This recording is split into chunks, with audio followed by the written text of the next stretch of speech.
bentar.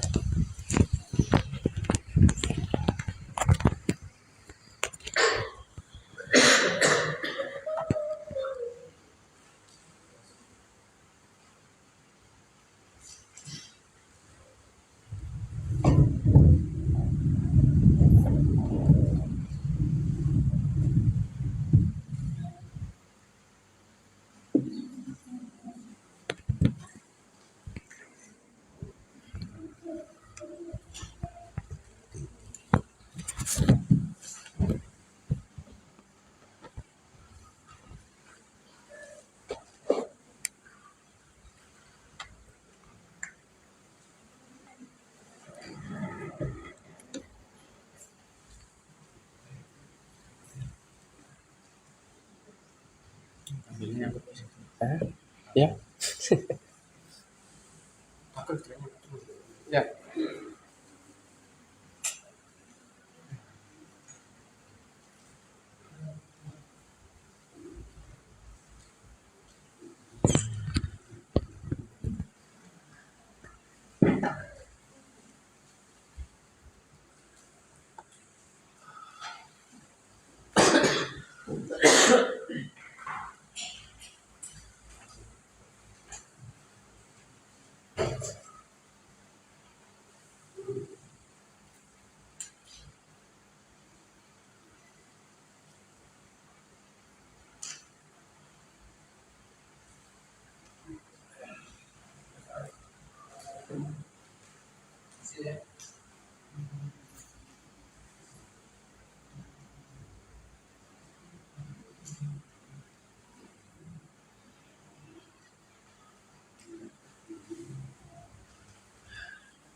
Bismillahirrahmanirrahim.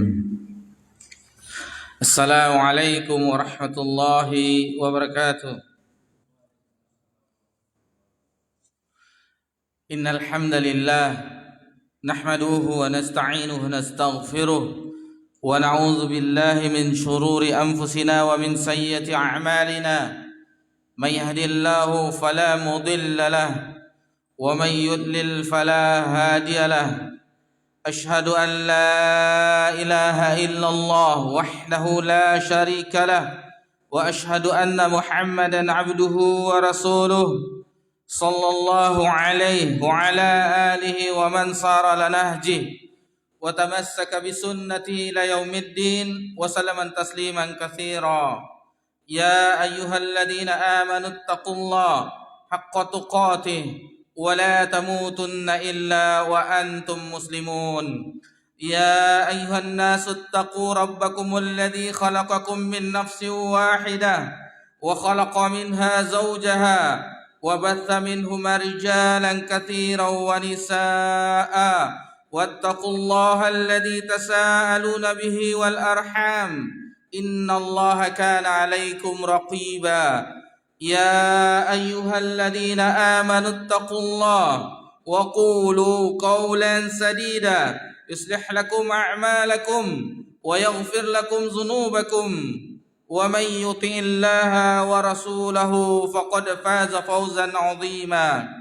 أما بعد فإن أصدق الحديث كتاب الله وخير الهدي هدي محمد صلى الله عليه وسلم وشر الأمور محدثاتها وكل محدثة بدعة وكل بدعة ضلالة وكل ضلالة في النار. Alhamdulillah, puji syukur kehadiran Allah Subhanahu wa taala atas segala limpahan nikmat yang tiada terhingga. Nikmat Allah Subhanahu wa taala senantiasa tercurahkan kepada seluruh makhluknya dan itu tidak pernah terhenti walaupun hanya sekejap mata. Salawat beriringkan salam kepada Nabi kita tercinta Nabi Muhammad sallallahu alaihi wasallam.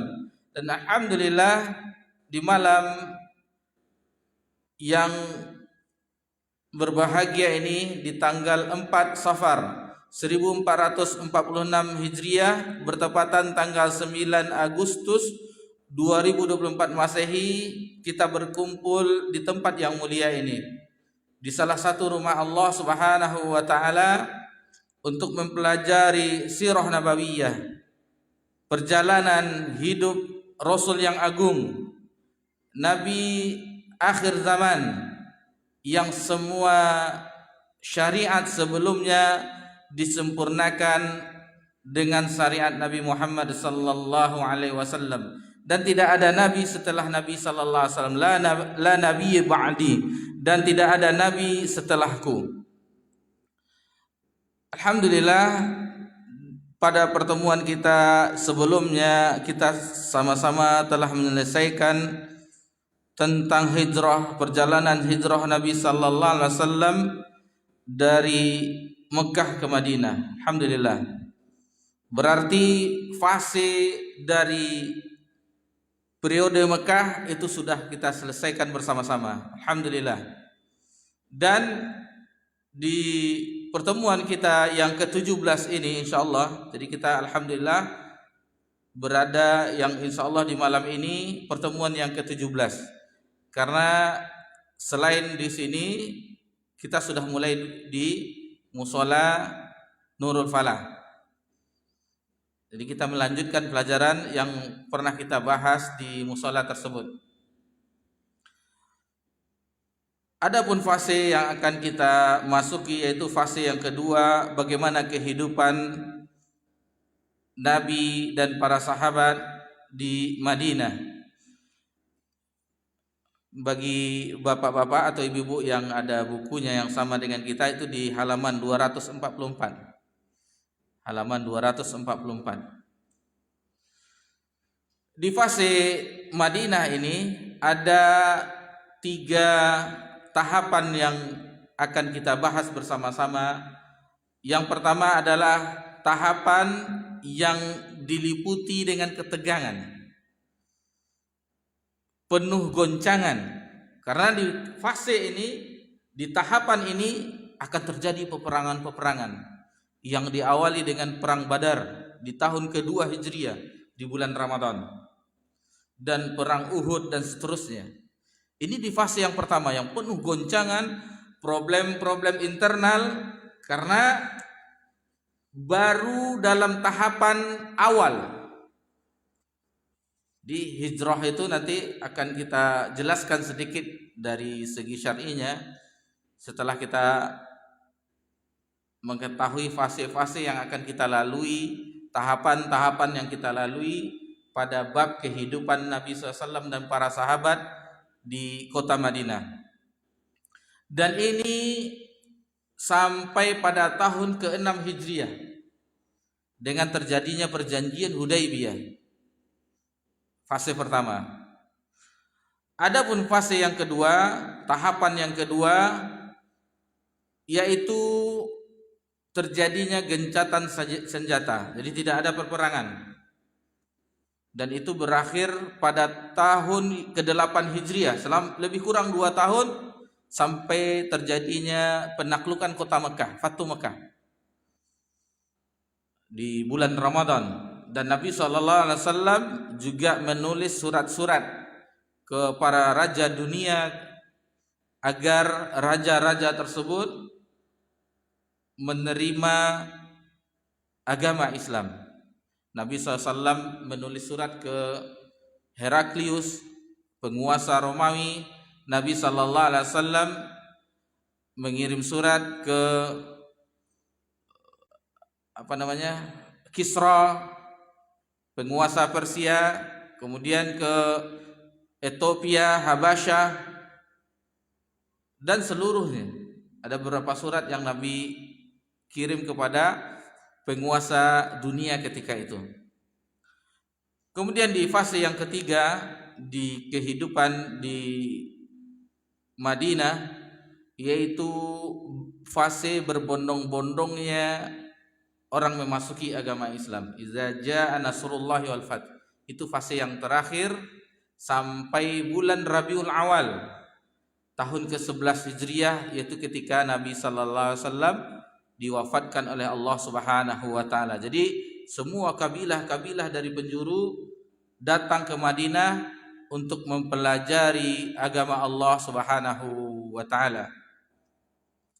Bapak-bapak, ibu-ibu yang semoga diberkahi dan dirahmati oleh Allah Subhanahu wa taala.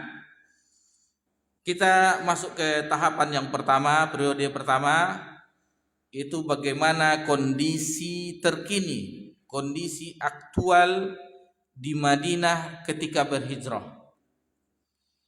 Sedikit kita mempelajari tentang hijrah ini. Hijrah dijelaskan kalau kita mempelajari, di antara kita mempelajari pernah matan al-usul salasah, disebutkan oleh muallif rahimallahu taala di matan tersebut, al-hijratu, hijrah itu adalah al-intiqalu min baladis syirki ila baladil Islam, yaitu berpindahnya seseorang dari negeri syirik ke negeri Islam.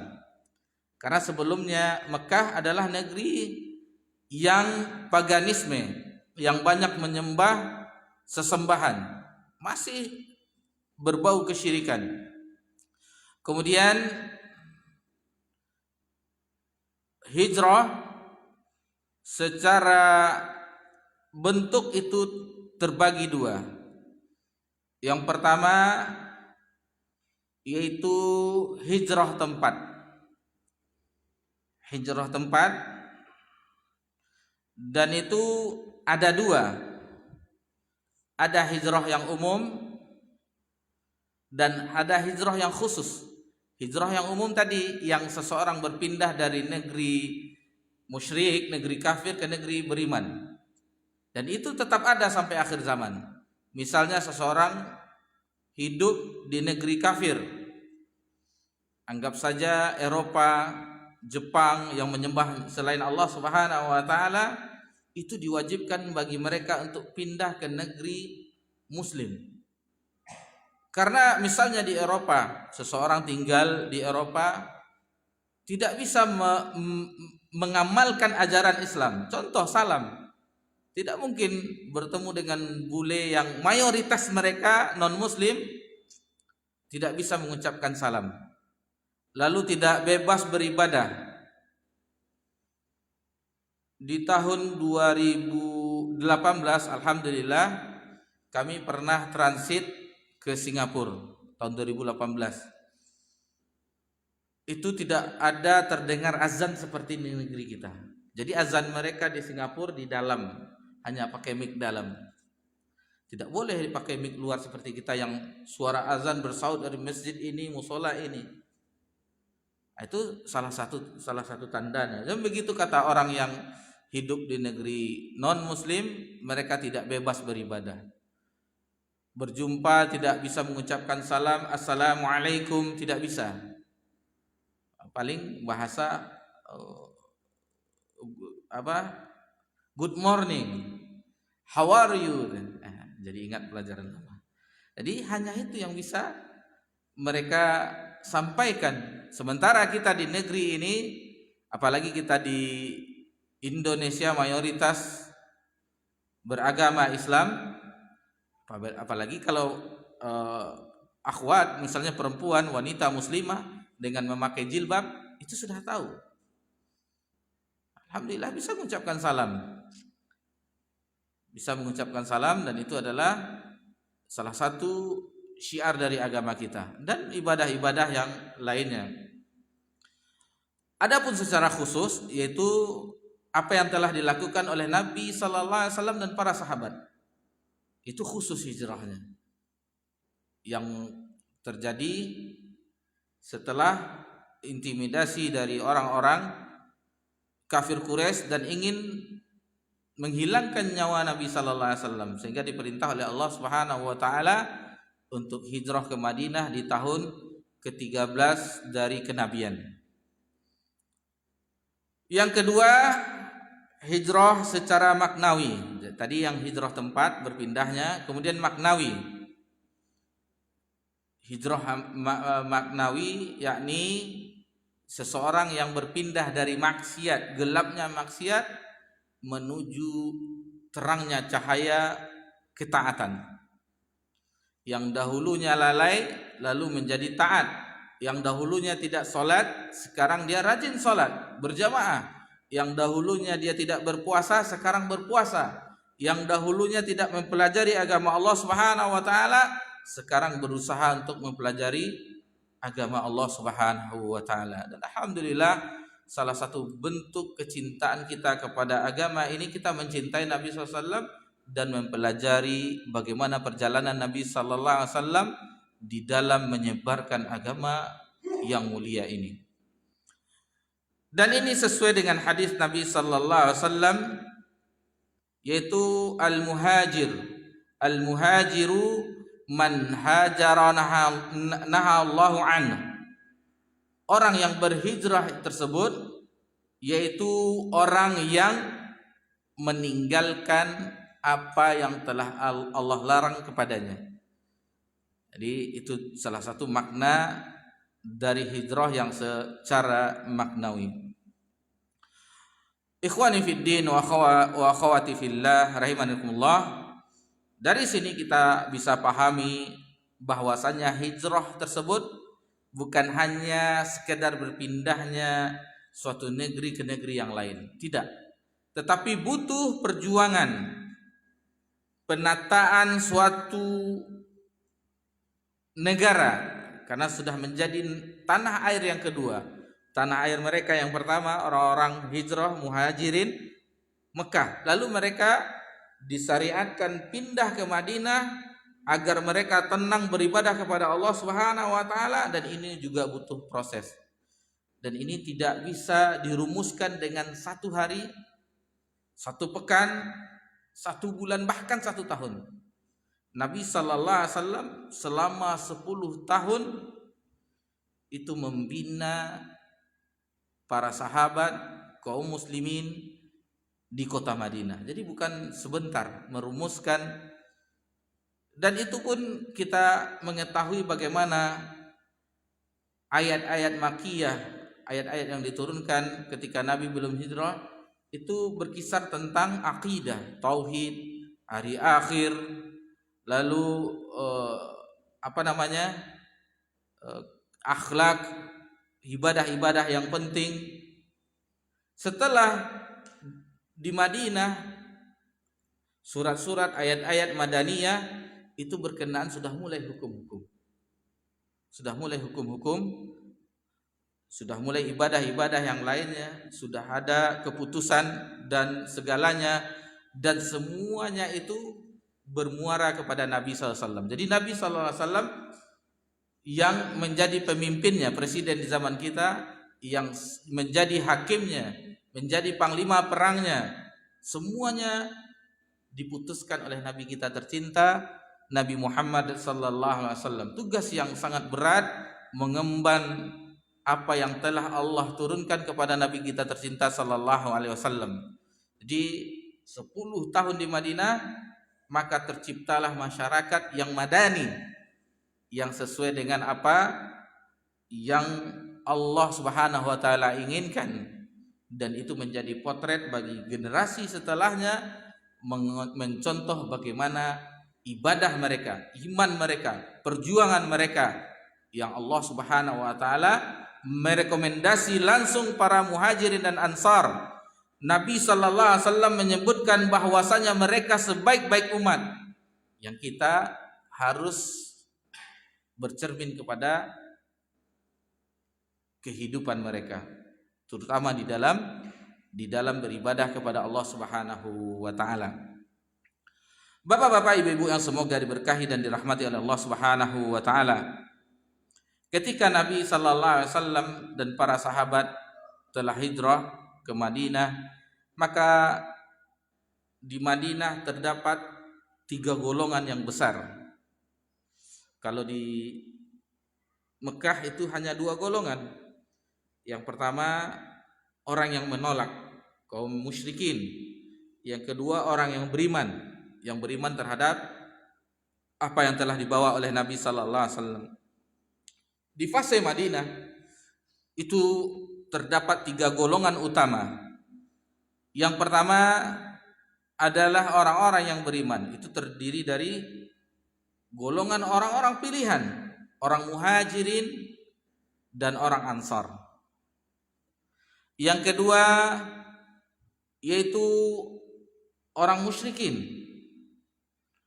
Orang musyrikin yang nanti itu ada pecahannya juga. Ada orang musyrik yang masih menganut agama nenek moyang, yang mereka tidak bisa berbuat apa-apa, yang akhirnya mereka menerima agama Islam dan mengamalkannya dengan ikhlas.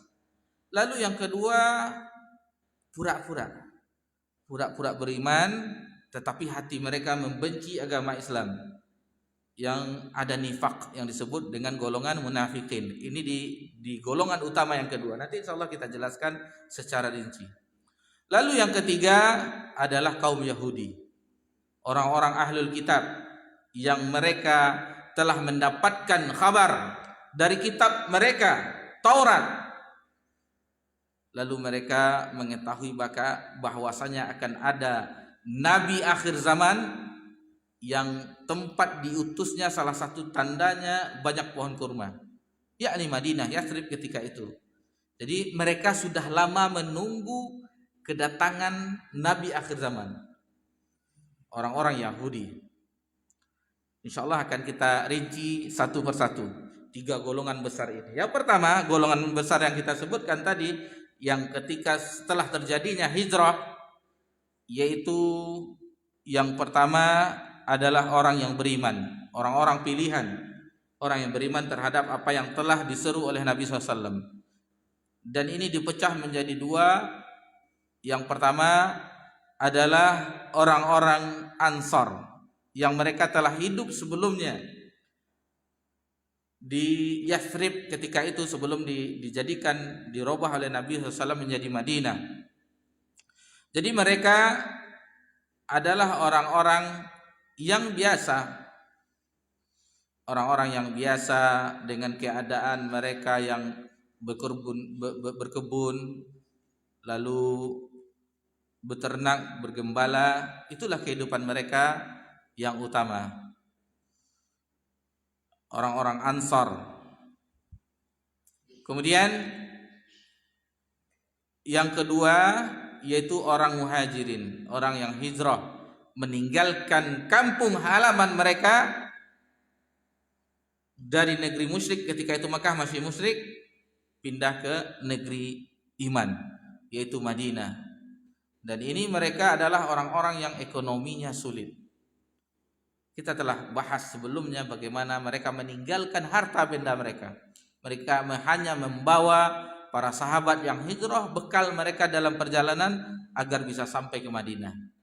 Dan ini bukan hanya di waktu ketika itu saja, tetapi masih ada yang menyusul. Ketika di Mekah mereka beriman, akhirnya mereka hijrah. Sebagian menumpuklah mereka di Madinah dengan kondisi ekonomi seperti itu, maka terjadilah dalam bahasa kita krisis ekonomi. Sudah goncang kehidupan ekonomi. Sebagian tidak ada penghasilan. Mungkin ada sebagian sahabat seperti Abdurrahman bin Auf yang bertanya kepada saudara Ansar, di mana pasar, akhirnya bisa berdagang. Dan ada sebagian yang lama pulih. Dan kita mengetahui ada ahlus suffah, orang yang hidup di masjid. Sebagian yang fakir, fuqara, itu ada yang hidup di masjid. Sebagian mereka orang muhajirin dan orang-orang yang lain setelah itu menyusul. Jadi Madinah itu seolah-olah tempat yang baru, negeri yang baru, yang orang berdatangan. Karena terdengar ada nabi yang membawa syariat yang begini. Akhirnya tersebar. Orang mendatangi Madinah. Itulah yang terjadi di awal-awal ketika hijrah. Dan bukanlah rahasia lagi bahwasannya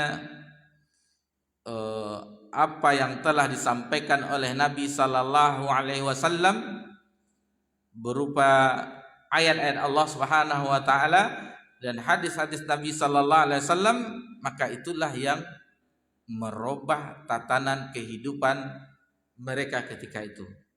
Ini disebutkan oleh Allah Subhanahu wa taala dalam surah Al-Jumu'ah ayat kedua, huwallazi ba'atsa fil ummiyina rasula yatlu 'alaihim ayatihi wa yuzakkihim wa yu'allimuhumul kitaba wal hikmah. Jadi Allah lah, dialah yang telah mengutus nabi, rasul yang ummi, yang tidak bisa tulis baca. Apa tugas mereka? Tugas nabi itu yatlu 'alaihim ayatihi, yaitu untuk membacakan ayat-ayat Allah Subhanahu wa taala, wa yuzakkihim, dan untuk mentazkiyah, mensucikan jiwa mereka. Para sahabat disucikan dari syirik menjadi tauhid, dari dengki menjadi orang yang menerima apa yang telah menjadi nikmat saudaranya, qanaah dan yang lainnya. Semua penyakit-penyakit hati dikikis oleh ayat-ayat Allah Subhanahu wa taala sehingga mereka menjadi hamba Allah Subhanahu wa taala. Lalu wa yu'allimul kitaba wal hikmah, dan mengajarkan mereka dengan Alkitab, maksudnya Al-Qur'anul Karim, wal hikmah, dan hikmah maksudnya sunnah Nabi sallallahu alaihi wasallam. Ikhwani fiddin wa akhwati fillah rahimakumullah. Adapun sambutan dari para sahabat, ini sambutan dari para sahabat, karena kita masih berbicara mengenai muhajirin dan ansar. Ketika dibacakan ayat Allah, ketika diperdengarkan ayat Allah Subhanahu wa taala, sambutan mereka dengan keimanan. Sehingga Allah sebutkan di dalam ayat yang lain, surah Al-Anfal ayat 2, wa iza tuliyat alaihim ayatuhu zadathum imana. Dan apabila dibacakan ayat-ayat Allah Subhanahu wa taala, zadathum imana, maka bertambahlah keimanannya. Jadi ketika ayat turun disampaikan oleh Nabi SAW, bertambah keimanan mereka, bertambah keimanan mereka, bertambah keimanan mereka. Jadi itulah penyambutan wahyu oleh para sahabat, yaitu zadathum imana, bertambah keimanan mereka. Pelajaran bagi kita ikhwani fiddin rahimakumullah, ketika kita mempelajari agama Allah, misalnya di majlis halaqah ilmiah, majlis ilmu, membahas tafsir misalnya, hadis misalnya, sirah, apapun, akhlak, adab, segala macamnya, seharusnya yang terjadi pada diri kita bertambahnya keimanan kita. Bertambahnya keimanan kita. Dan memang begitulah. Teringat kita akan hadis sebuah hadis kalau tidak salah diriwayatkan oleh Imam Muslim. Seorang sahabat bernama Hanzalah radhiyallahu anhu. Beliau berjumpa dengan Abu Bakar As-Siddiq radhiyallahu anhu, lalu mengutarakan apa yang terjadi dalam dirinya.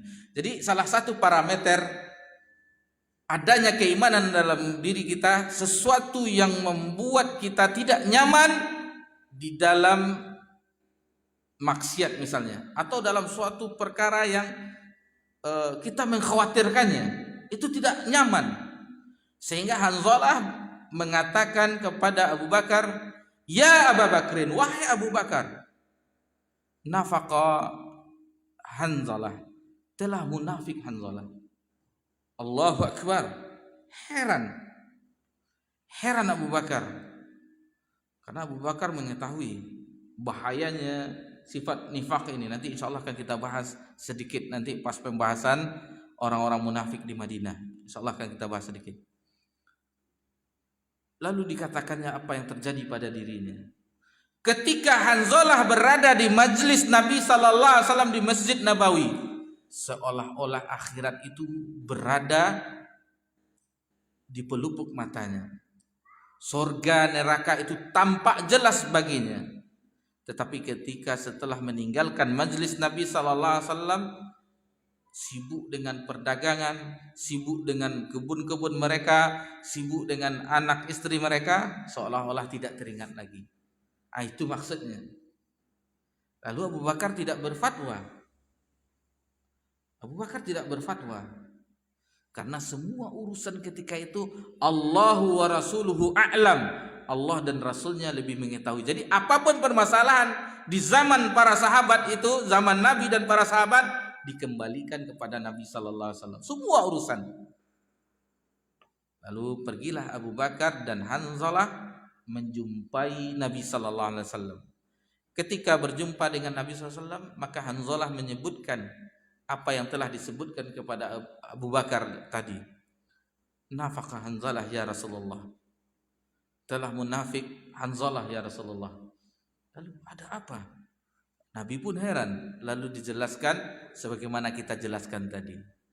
Lalu Nabi sallallahu alaihi wasallam, ada beberapa riwayat, seandainya kamu dalam keadaan seperti itu, maka turunlah malaikat ke jalan-jalan untuk bersalaman.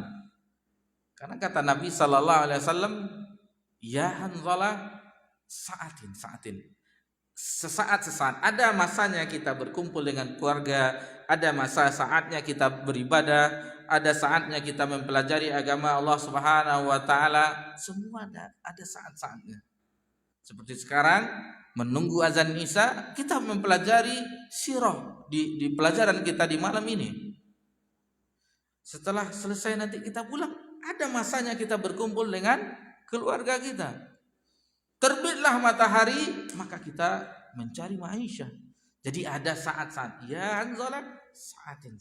Ada saat-saatnya kita dalam kondisi ini, dalam kondisi ini. Jadi itu dihibur Hanzalah oleh Nabi SAW bahwa itu adalah bukan kemunafikan. Baik.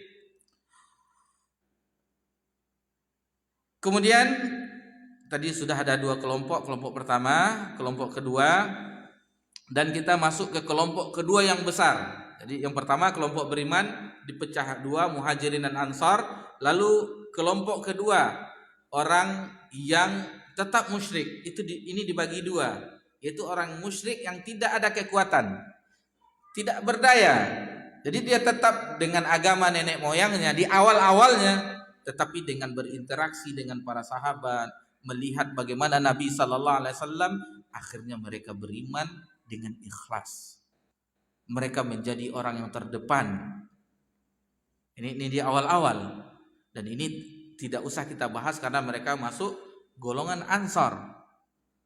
Yang akan kita perjelas, yang kita pertajam pembahasan adalah kelompok kedua, yaitu orang-orang munafikin. Dan dimasukkan ke dalam orang ini karena ketidakberdayaan mereka tidak sanggup melawan karena sudah mulai tegak pemerintahan Islam ketika itu. Jadi tidak bisa menerima, akhirnya pura-pura menerima. Tetapi hati mereka membenci ajaran Islam. Dan apabila ada celah-celah, mereka akan masuk agar memporak-porandakan barisan kaum muslim. Itu terjadi peperangan, di perang Khandaq, di peperangan ini mereka menyulut fitnah agar para sahabat ciut nyalinya sehingga tidak mau bertempur, berperang bersama Nabi Sallallahu Alaihi Wasallam. Ini orang-orang munafik yang insya Allah akan kita pertajam pembahasannya. Ini berawal dari dedengkotnya Abdullah bin Ubay. Kita ketahui sebelumnya ketika terjadi peperangan antara Aus dan Khazraj, jadi suku ini, suku besar di Yathrib, di Madinah, itu senantiasa berperang. Antara suku Aus dan Khazraj itu berperang. Dan ketika itu Abdullah bin Ubay ikut serta dan memenangkan peperangan. Sehingga dalam waktu dekat sudah dibuatkan manik-manik, permata-permata, semacam mahkota yang akan dinobatkan Abdullah bin Ubay menjadi pemimpinnya Yathrib. Namun datanglah Nabi SAW hijrah sehingga tidak jadi Abdullah bin Ubay diangkat menjadi pemimpin. Dan inilah kedengkian pertama yang dialami Abdullah. Sebagaimana dengkinya orang munafik ini sama dengki iblis terhadap Adam alaihissalam, sama dengan dengkinya ahlul kitab terhadap Nabi sallallahu alaihi wasallam. Dan dia dengki kepada Nabi karena akan diangkat menjadi pemimpin. Tetapi datangnya Nabi hijrah, mahkota, manik-manik yang sudah dirajut untuk menjadi kebesarannya itu tidak jadi dipakainya. Itulah kedengkian yang ada pada Abdullah bin Ubay. Jadi munafik secara definisi bahwasanya sifat nifak ini yaitu orang yang, kita persingkat saja istilahnya supaya kita memahami, itu orang yang menampakkan keimanan, menampakkan ketaatan, tetapi hatinya membenci syariat Islam. Nifak dibagi oleh ulama kita menjadi dua. Yang pertama nifak akbar. Nifak akbar, nifak yang besar, munafik yang besar, atau dikenal di dalam istilahnya juga nifak al-i'tiqad, i'tiqad keyakinan.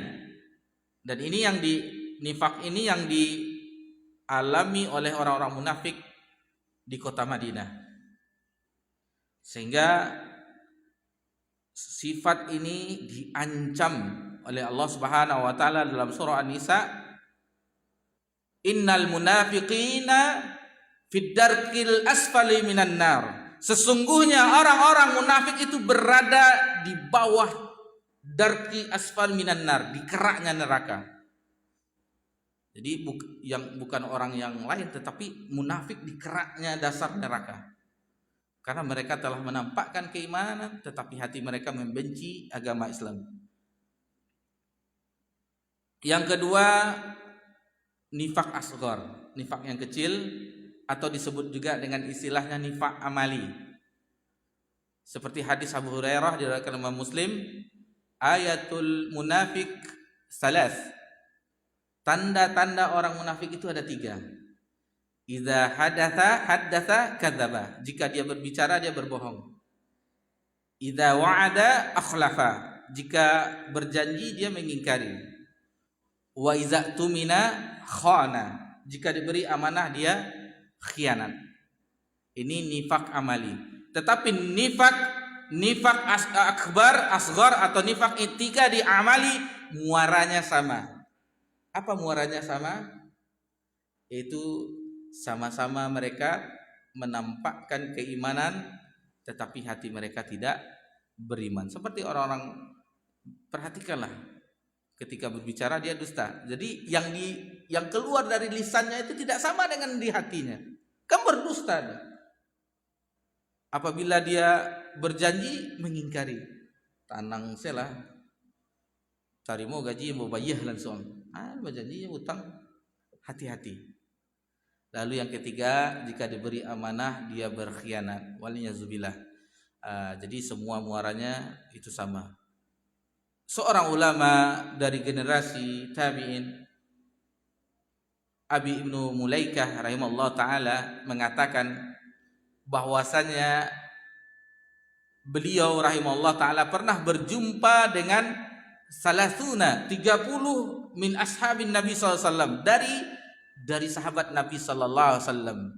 Kulluhum, semua mereka yang dijumpai oleh beliau ini khawatir dalam hati mereka ada sifat nifak. Para sahabat khawatir. Seperti yang kita sebutkan tadi, Hanzalah yang khawatir ada kemunafikan. Dan yang 30 yang beliau jumpai itu bukan sembarang orang. Di antaranya Umar bin Khattab radhiyallahu anhu, Ummul Mukminin Aisyah radhiyallahu anha, bukan sembarang orang. Ummul Mukminin khawatir juga dengan nifak. Orang yang hidupnya berdampingan dengan Nabi SAW, zaujah Ummul Mukminin khawatir. Umar Al-Faruq Amirul Mukminin khawatir dengan kemunafikan. Lalu bagaimana dengan kita? Sudah selayaknya bagi kita khawatir dengan kemunafikan. Tapi mungkin kita azan dulu. Insyaallah setelah azan kita akan lanjutkan. Fadhil.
Alhamdulillah, wassalatu wassalamu ala rasulillah ma ba'd. Sebelum kita lanjutkan ke kelompok yang ketiga di Madinah, di awal-awal Nabi SAW hijrah, itu orang Yahudi, kita ulang kembali apa yang kita bahas tadi, sehingga kita insya Allah untuk kedepannya memahami apa yang terjadi di langkah-langkah berikutnya, fase-fase berikutnya. Di ketika Nabi SAW hijrah, kondisi keadaan bahwasanya harus ditata negara yang itu tidak butuh, maksudnya itu butuh waktu yang lama, bukan hanya 1 hari, sepekan, sebulan atau setahun, tetapi butuh waktu yang lama. Dan ayat pun berangsur-angsur turun. Ada 3 golongan utama penduduk Madinah ketika awal hijrah. Yang pertama adalah orang yang beriman. Orang yang beriman diantaranya orang muhajirin, yang mereka rata-rata fuqara, fakir. Yang kedua orang ansar, yang menolong saudaranya muhajirin. Tetapi karena banyaknya orang yang hijrah, sehingga terjadilah krisis ekonomi di awal-awal tersebut. Itu yang golongan pertama. Golongan kedua orang musyrikin, dan itu dibagi 2 juga. Yang pertama orang yang masih mengikuti agama nenek moyang, dan alhamdulillah akhirnya dengan berinteraksi dengan kaum muslimin, terutama mereka melihat langsung bagaimana Nabi SAW, akhirnya mereka beriman dengan ikhlas.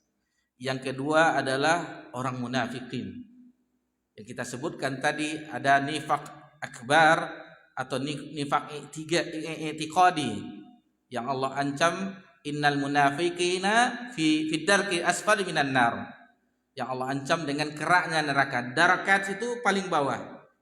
Jadi kalau neraka itu ke bawah, darakat namanya.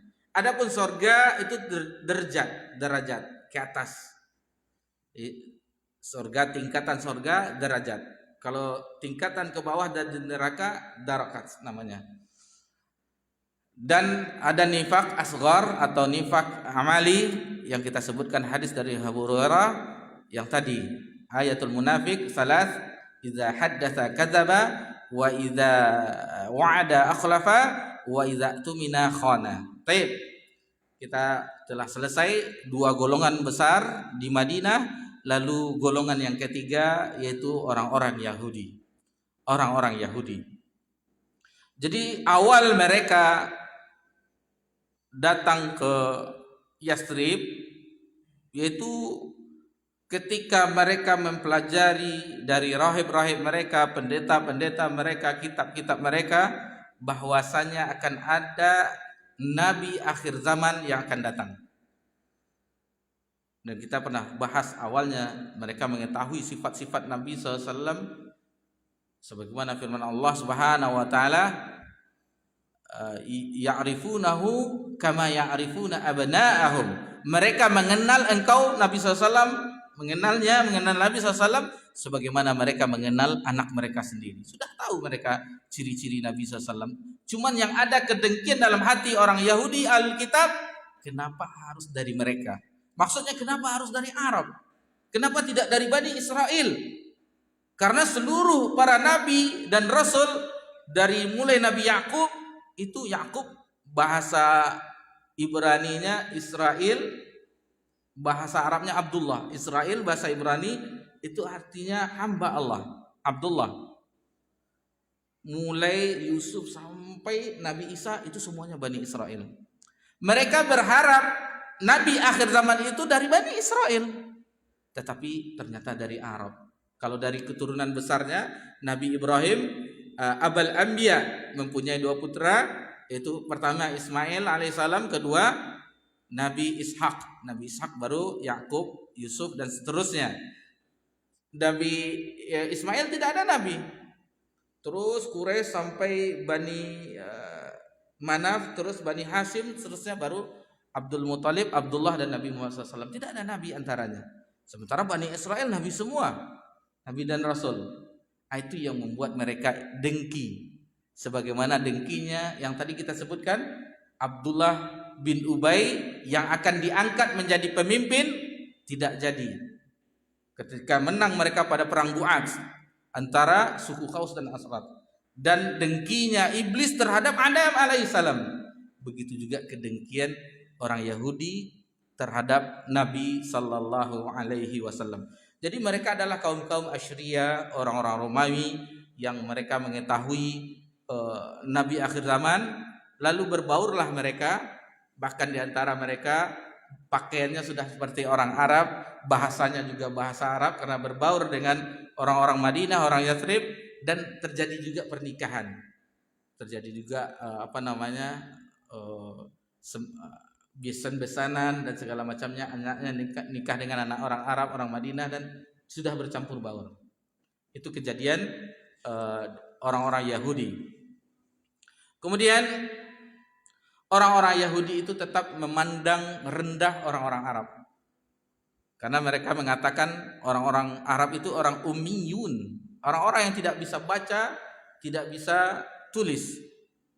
Jadi bahkan mereka menganggap harta dari orang-orang Arab, maksudnya ketika itu di Madinah, halal.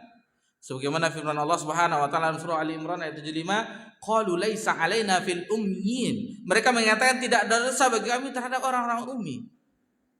Jadi itulah kehidupan mereka. Apa kehidupan mereka? Penghasilan mereka. Jadi diantaranya penghasilan mereka praktek sihir, buhul-buhul, jampi-jampi. Diambil harta-harta orang Arab. Kemudian ada bisnis-bisnis yang lainnya, kurma, perbijian, bisnis-bisnis apalagi khamar. Itu bisnis mereka. Dan di antara bisnis mereka itu riba. Jadi kalau ada pelaku riba, berarti kita tidak mengikuti langkah yang telah dilalui oleh Nabi dan para sahabat. Tetapi jika kita melakukan riba, waliyadzubillah, itu langkahnya orang-orang Yahudi. Praktek ribawi yang telah mereka praktekkan. Kemudian orang-orang besar, suku-suku besar orang Yahudi ketika itu ya ada 3 yang hidup di Yathrib. Yang pertama Bani Qainuqa.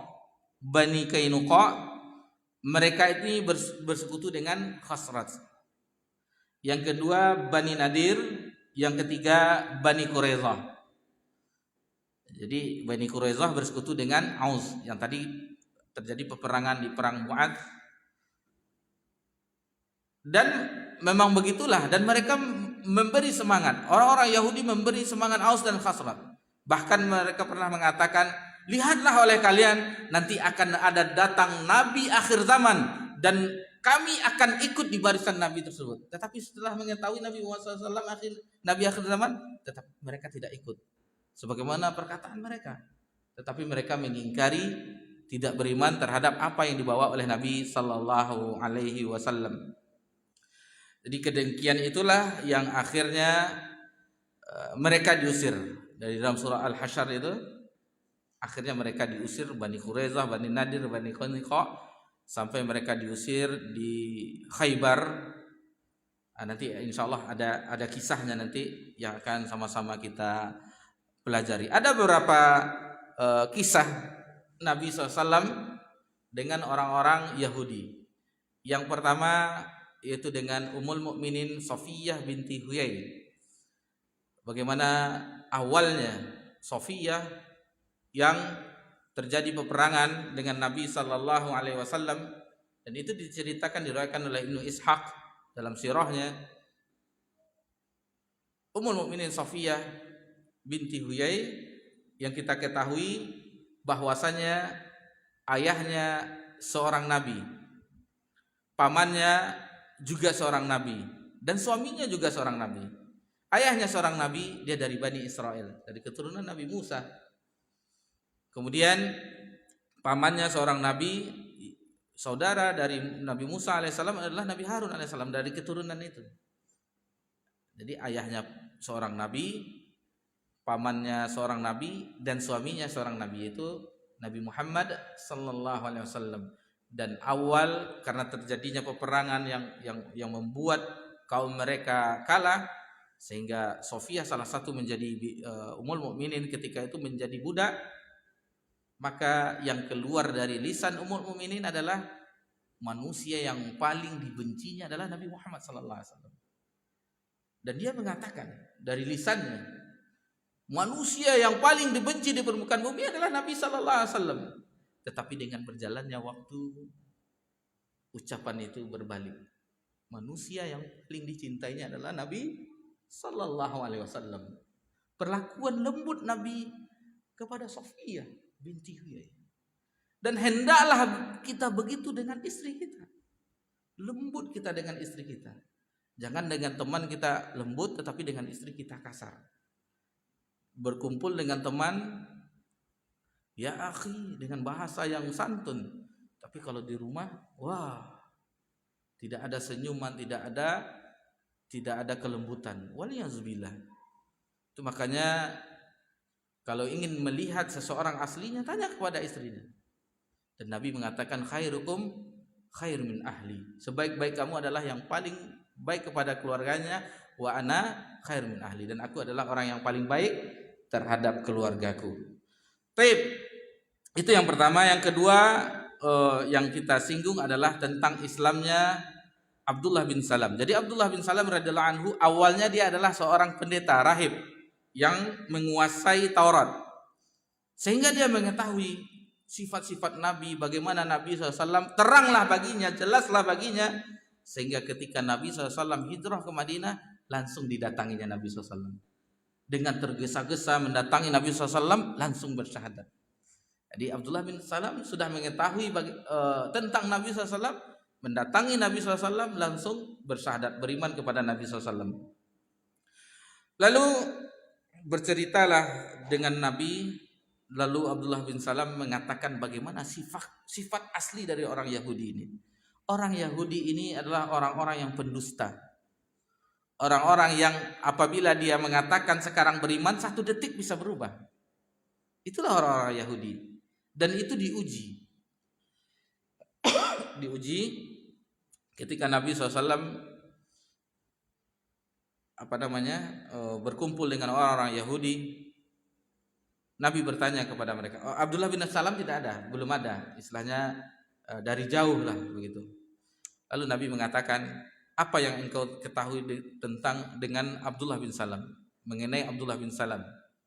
Lalu orang-orang Yahudi mengatakan, dia adalah orang yang paling berilmu di antara kami, dia orang baik, dia ahli ibadah, dia pendeta kami, rahib kami, dan segala macam pujian semuanya. Maka keluarlah Abdullah bin Salam.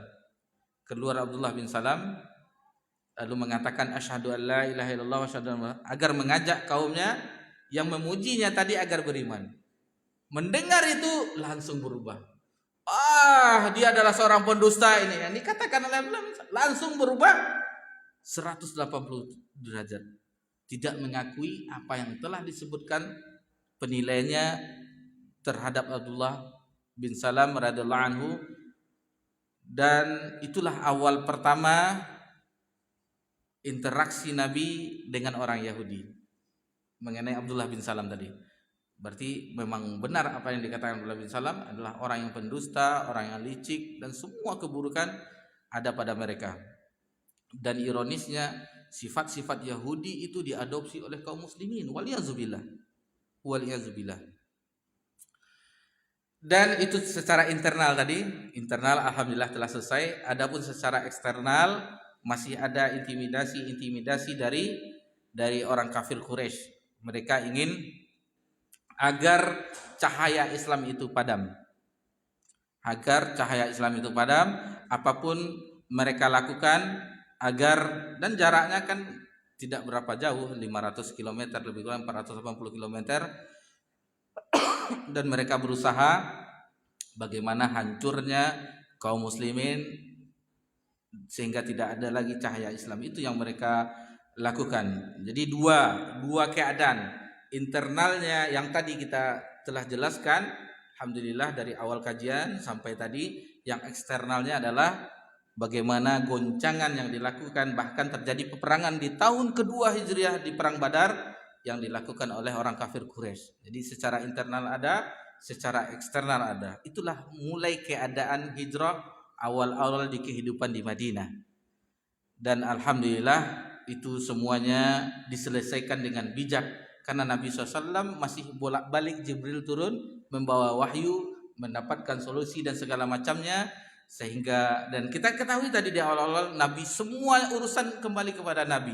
Nabi sebagai pemimpin, Nabi sebagai ulamanya, Nabi sebagai hakimnya, Nabi sebagai komando perangnya, semua urusan dikembalikan kepada Nabi kita tercinta sallallahu alaihi wasallam. Sehingga dengan waktu 10 tahun di Madinah terciptalah, istilahnya terwujudlah kehidupan yang kita mencontoh generasi tersebut yang telah dibina langsung oleh Nabi kita tercinta sallallahu alaihi wasallam. Taib, mungkin sampai di sini dulu pelajaran kita di kehidupan awal di kota Madinah di awal-awal hijrah. Mudah-mudahan insyaallah nanti kita akan bisa membahas bagaimana keadaan masyarakat baru ini. Masyarakat baru yang tadi ada dari muhajirin, ansor, dari orang-orang yang masih musyrik, dari orang-orang munafik, dari orang Yahudi. Bagaimana kehidupan masyarakat baru ini, insya Allah akan kita lanjutkan di 2 pekan yang akan datang. Mohon maaf jika ada salah dalam penyampaian. Subhanakallah hamdika, asyhadu an la ilaha illa anta, astaghfiruka wa atubu ilaik. Wassalamu ala nabi Muhammad sallallahu alaihi wasallam wa ala alihi washabbihi ajmain walhamdulillahi rabbil alamin. Wassalamualaikum warahmatullahi wabarakatuh.